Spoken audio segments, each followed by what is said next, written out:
The Camp Lejeune Justice Act of 2022 specifically addresses lawsuits available to victims of toxic water at Camp Lejeune. It doesn't just apply to veterans, although certainly it was designed to help them first. But it also helps family members and others who lived and worked at Camp Lejeune. Why have this as a separate part of the act?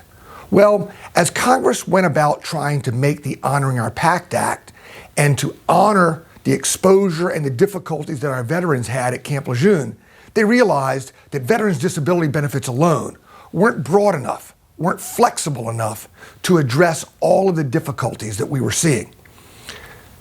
The government lied to our veterans and their families for decades about the exposure at Camp Lejeune.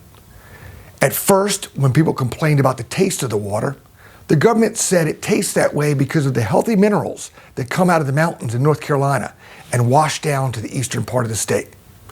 They had other reasons or excuses for what was happening. But after decades, they could no longer deny the fact that there were several issues that contaminated the water at Camp Lejeune and exposed our veterans and their families for decades, and were now causing tremendous health issues all these years later.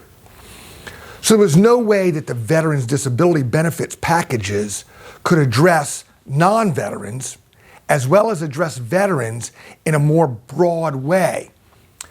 Veterans' disability benefits are capped and are limited, but Congress saw fit to make sure that there were not these limits or caps for exposure to Camp Lejeune toxic water.